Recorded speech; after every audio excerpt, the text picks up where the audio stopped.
grupo que se reuniu na orilla tiña un aspecto extraño. Os páxaros coas plumas sucias, os outros animais co pelo pegado ao corpo e todos calados ata os osos, con mal humor e incómodos. O primeiro era discurrir o modo de secarse. Discutírono entre eles ata que gritou o rato: Sentaos todos a escoitarme, asegúrovos que vou a deixaros secos nun santiamén. Todos sentáronse formando un círculo. Alicia estaba segura de que iba a pescar un resfriado de aupa, se non se secaba enseguida. Estades preparados? Esta é a historia máis seca que coñezo. Silencio todos, por favor. Guillermo Conquistador, que foi apoiado polo Papa, foi aceptado polos ingleses que necesitaban un xefe e estaban acostumados a conquistas. Edwin e Morcaro, duques de Mercia e Northumbria. Uf. Decía vostede algo? Loro, eu non. Pois pareceume que dicía algo. Continúo a miña historia. Edwindo e Morcaro, duques de Mercia e Northumbria, puxéronse a favor de Guillermo Conquistador e tamén o arzobispo de Canterbury. Atopouno conveniente. Atopou que? Vostede sabe o que quere decir, non? Claro que sei o que quere decir. Cando eu atopo algo sempre é unha ra ou un gusano. O rato non fixo caso a esta pregunta. Atopouno conveniente e decidiu ir con Edgardo a Terlingo en busca de Guillermo e ofrecerlle a coroa. Guillermo actuou ao principio con moderación, pero a insolencia dos seus normandos. Como te sintes agora, Alicia? Tan mollada como ao principio. Esta historia é moi seca, pero a mí non me seca nada.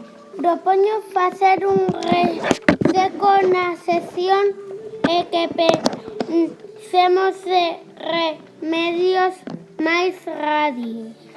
Fala en cristiano. Non sei o que significa as túas palabras e creo que tampouco ti sabes o que significa.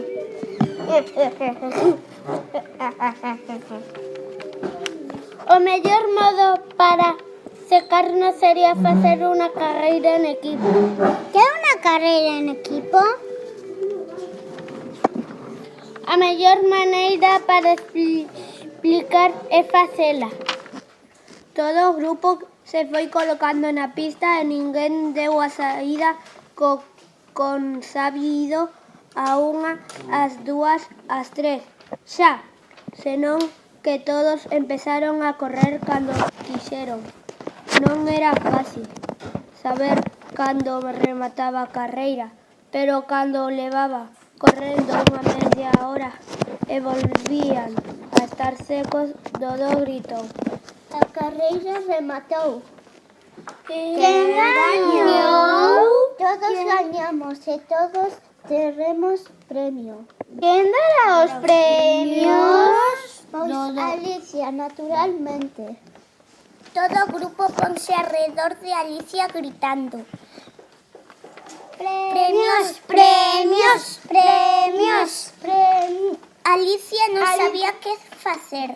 Meteu desesperada a man no peto e atopou unha caixa de caramelos. Por sorte, a auga salgada non os estropeara e repartiunos como premios. Había exactamente un caramelo para cada un. Pero ela tamén tiene que tener premio. Que máis tes no peto? Son de rol. Todos rodearon a Alicia mentras todo lle ofrecía solemnemente o dedal con estas palabras: rogamosche que aceptes este elegante dedal. Bien.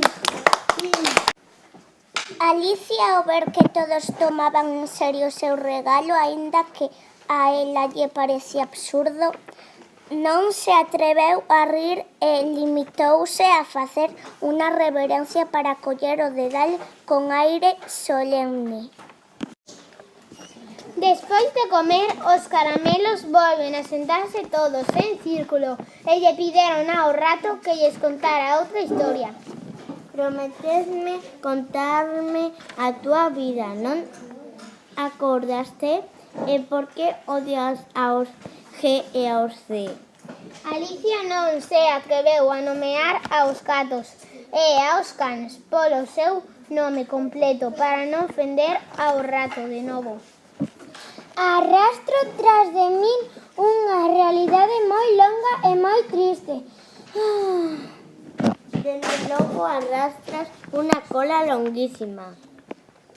Mentres di estas palabras, Alicia bota unha ollada admirativa á cola do rato e sigue preguntándolle ao rato. Pero por que dices que triste? Alicia estaba tan convencida de que o rato dixo que a súa vida era triste, referíndose á súa cola, que cando o rato empezou a contar a historia, Alicia imaginaba que tiña unha cola moi longa. Dixo un can moi grande a un ratón que se atopou na misión. Iremos a ver ao xuez e que xulgue dunha vez, non acepto máis dilación.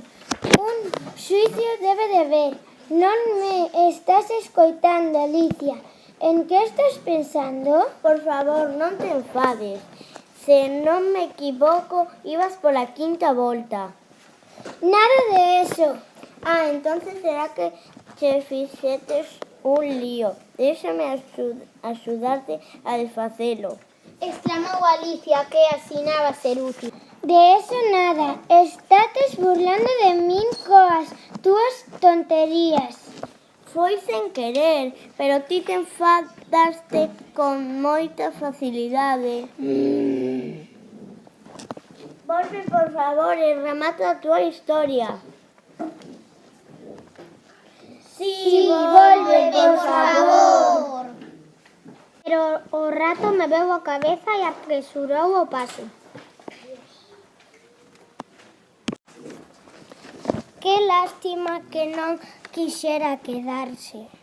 Que te sirva de lección para non deixarte arrastrar nunca polo teu mal xenio. Mamá, eres capaz de acabar coa paciencia dunha ostra. Oxalá estivese aquí Dina con nós.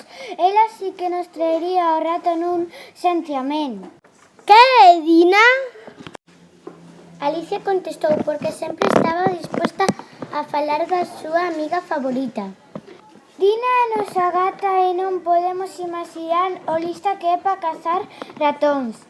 Unha maravilla!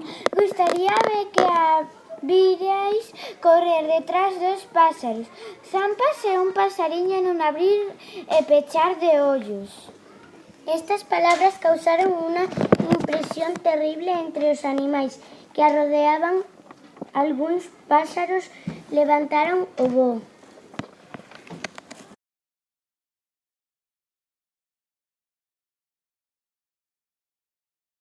Non teño máis remedio que irme a casa. O frío da noite non lle senta ben a miña garganta.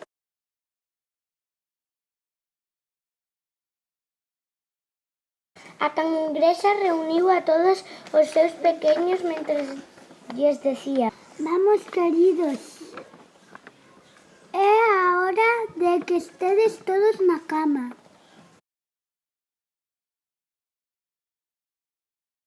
Oxalá non houbese falado de Dina aquí, a miña gata non lle gusta a ninguén. E, sin embargo, estou segura que é a mellor gata do mundo. Ai, querida Dinia, pregúntame se volverei a verte alguna vez. E Alicia bótase a chorar de novo, porque sentiuse soa e deprimida, pero ao pouco rato volven a ouvir un ruido de pisadas e levantou a vista pensando que o rato cambiara de idea e volvería para rematar de contar a súa historia.